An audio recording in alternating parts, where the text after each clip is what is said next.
Fala galera, bem-vindos a mais um vídeo. Então hoje a gente vai comentar sobre uma empresa específica que vem sendo comentada aí por todo mundo no ano 2019 até hoje. Então fica com a gente até o final que hoje a gente vai falar sobre Via Varejo.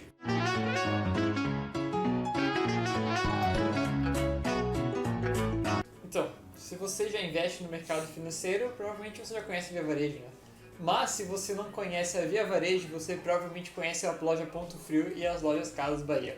Então sim, ela é dona dessas duas principais marcas, sendo que a Casas Bahia possui cerca de 850 lojas e o Ponto Frio por volta de 200.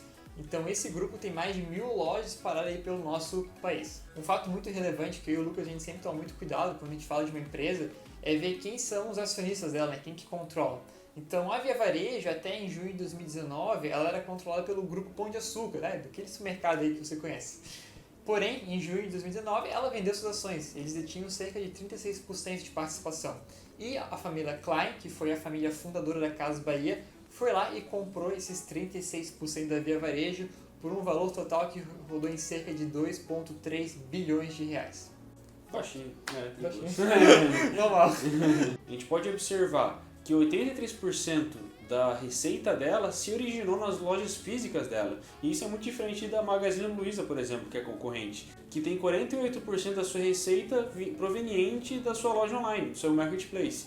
Então isso é muito interessante, porque ainda a Via Varejo, boa parte da receita dela ainda consiste em lojas físicas e ela está começando a investir muito mais agora na parte de e-commerce, de loja virtual. Então, como a gente fala em vídeos anteriores, é importante você comparar, né? Então, a Magazine Luiza é uma empresa aí muito falada, porque valorizou muito, e a gente vê, por exemplo, um dos motivos que fez ela ser valorizada é a Via Varejo não, né? Então, a empresa aí se modernizou e a Via Varejo acabou ficando um pouco para trás. Agora, então, a gente vai falar um pouco dos indicadores. Então, abre aí seu site, o Status Invest, Fundamentos aí que a gente já comentou em outros vídeos. E você vai ver que o ROI dessa empresa, da Via Varejo, desde 2018, ele é negativo. Então, ela não tem gerado lucro aí nos últimos anos. Outra coisa que a gente analisa é a dívida líquida sobre o patrimônio líquido, que no caso da Via Varejo é de 5,58 vezes, ou seja, a dívida dela corresponde a 5,58 vezes o patrimônio líquido, enquanto a da concorrente Magazine Luiza, por exemplo, é de menos 0,23. O que significa? No caso da Magazine Luiza é porque ela possui mais caixa do que dívida, então ela consegue pagar todas as dívidas dela agora, se ela quisesse. Outro indicador que a gente vê é o preço sobre o lucro. Então, como ela vem tendo prejuízo já faz um bom tempo, né, o PL dela é negativo. E o lucro dela, ela vem em queda. Então, desde 2017, o lucro já vem caindo. E enquanto a dividend yield dela, ela não pagou dividendos em 2019, né, que ela não teve lucro, então ela não é obrigada a pagar dividendos se ela não pagou. Enquanto que em 2018 a Via Varejo pagou 1,1 centavo por ação no ano inteiro. Então foi bem pouco dividendo nesse ano. Então, como a gente pode ver, os indicadores da Via Varejo não são muito animadores, né? Principalmente quando a gente compara com a Magazine Luiza, que é a principal concorrente dela, ela vem se dado um pouco ruim aí no mercado. Os indicadores são muito importantes, a gente já comentou em outro vídeo. Então, se eles são bons, isso passa confiança para o investidor e diminui também o risco dele. Porém, com uma empresa dessa, com os indicadores ruins, isso acaba passando um pouco de insegurança para o investidor. E isso aumenta também o risco dele. Porém, você não deve apenas olhar indicadores. Sim, eles são muito importantes, mas não é apenas isso. Você deve entender o porquê que está acontecendo isso com os indicadores. Você tem que entrar na causa raiz da empresa. E isso é muito interessante porque essa empresa, por exemplo, a Via Varejo, está num processo de turnaround, que a gente chama de empresa quando ela está indo muito mal, seja pela gestão dela, por vários fatores, e daí tem um ponto de inflexão em que ela começa a se dar muito bem, porque muda a gestão, muda várias coisas. E quando a empresa está nesse ponto, ela acaba tendo indicadores ruins, porque ela está indo mal, certo? Então a gente começa a analisar mais a fundo para ver se as medidas que estão sendo tomadas são eficientes para que realmente gerem um turnaround e daí pode caracterizar um ótimo investimento. É claro que, como a gente falou, é mais arriscado, né? Quando os indicadores estão todos bonitinhos, todos redondinhos, você sabe exatamente como a empresa está, etc. E dessa maneira você acaba tendo mais risco. Então, como a gente comentou, depois que o grupo Pão de Açúcar saiu e a família Klein voltou a controlar a empresa Via Varejo, o mercado viu isso com muito otimismo. O que isso aconteceu? As ações dispararam. Então a gente fala isso que foi um aumento muito especulativo, né? Então o mercado viu, poxa, mudou a controlação agora é hora de comprar via varejo. Então ela subiu de valor absurdamente aí, né, galera? E é engraçado porque a via varejo geralmente, assim, muitas vezes foi usada como, né, vamos dizer, foi alvo de muita especulação, né? Compra, vende agora, compra, porque ela era uma ação que tinha um preço baixo ali, R$4, R$5, então qualquer levantada aí de R$7, R$5 acabava gerando um bom retorno. Então ela foi alvo de muita especulação, enquanto que o fundamento dela muitas vezes foi deixado de lado. Porém, no começo de 2020, a empresa começou a demonstrar que aquilo que antes era especulativo começou a trazer certo fundamento para a empresa. Então, no primeiro trimestre de 2020, os resultados da empresa foram muito bons. Ela conseguiu aumentar absurdamente o seu e-commerce, por exemplo. Tanto no 1P, que eles chamam, né, que é quando a pessoa vai lá e realmente compra um produto da Casas Bahia, como também no 3P, que seria quando eles terceirizam. Alguém usa a plataforma deles para vender seu próprio produto. Então, no caso, eles acabam sendo apenas um intermediador, né, um marketplace, como a gente chama.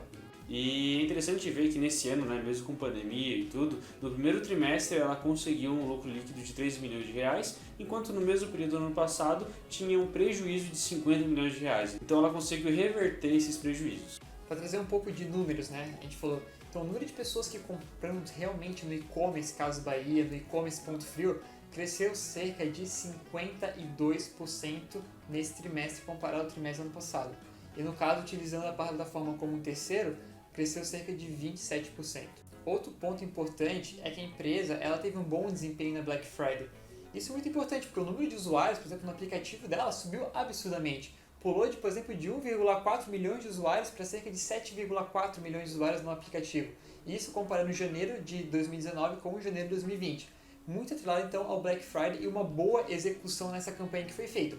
Esse tipo de informação é muito relevante para o investidor, porque ele começa a ter confiança, mesmo ele conseguindo olhar indicadores ruins, ele pensa, poxa, como o Maranga falou, está tendo um turnaround. Então agora, com essa gestão, tem uma expectativa que a empresa dê a volta por cima. Mas a gente repete, né? Acaba sendo algo muito arriscado para você investir numa empresa dessa. Não significa que não vai dar retorno, porém, ninguém tem bola de cristal, né, pessoal? E também no primeiro trimestre de 2020 caiu em 7% a receita das lojas físicas. Então a receita da venda online aumentou muito e as lojas físicas diminuíram. O racional dela ela tem muitos desafios pela frente, mas é uma empresa que tem apresentado uma mudança nos seus resultados, tem apresentado uma mudança de postura quanto ao mercado e isso é muito importante para um turnaround. É muito legal comentar também que o Nathan investe nela e eu não invisto. Né? A gente tem visões parecidas da empresa, só que o que acontece? Né? Ela tem um risco atrelado a ela e eu não estou disposto a passar esse risco com ela agora, porque eu tenho várias empresas nesse mesmo setor, sabe? Então eu estou exposto nesse setor com outras empresas e para mim não faz sentido no momento me expor a mais essa que tenha um risco atrelado. Então é muito importante você ver o seu perfil. Se você não tem nenhuma ação e você está montando sua carteira, quem sabe seja um bom investimento. Isso é muito legal o comentário do Lucas, porque, por exemplo, sim, realmente, ela é muito desafiadora. Quando deu o pico do Covid lá, que a Ibovespa despencou, a minha carteira, por exemplo, com relação à Via Varejo, estava em menos de 70%. Pessoal, imagine que você comprou R$10 mil numa ação e depois ela estava valendo R$3 mil. Você pegou R$7 mil e foi capinar grama. Então é algo bem complicado. Porém, como a gente acaba sendo muito holder e fundamentalista, investe a longo prazo, eu só segurei a ação, continuei fazendo minhas compras mensais, né? E agora, por exemplo, ela já se recuperou, já está bem. Porém, se o investidor ele não está disposto a passar por esse período, ele não sabe que ele vai viver esse tipo de risco, muitas vezes quando chega numa crise e começa a ver despencando, ele fala, cara, eu tenho que sair dessa ação porque eu não sei onde é que vai ser o buraco que vai parar isso aqui. Então você tem que ter muita certeza daquilo que você está investindo, você tem que acreditar na empresa, você tem que saber se ela tem um risco, investir na bolsa não é garantia de sucesso, né? Porém, se você estudar, você analisar, se tiver confiança naquilo que você está investindo, as chances de se dar bem são muito grandes. Então, galera, esse era o vídeo de hoje, a gente falando sobre Via Varejo. Você pode conferir tudo isso que a gente falou no site lá da Via Varejo, né, na parte de relacionamento com investidores. E você vai poder ver tudo que a Via Varejo mesmo apresenta, né, de resultados, né, do que ela fala para os investidores. E a gente espera que você tenha curtido esse vídeo, possa deixar um joinha aí pra gente, comenta aí o que você acha da Via Varejo e comenta também o que você acha do setor de consumo cíclico. Tem várias empresas, ver se você investe em mais alguma delas. E é isso aí, galera. Fica na paz e a gente se vê por aí. Valeu, galera.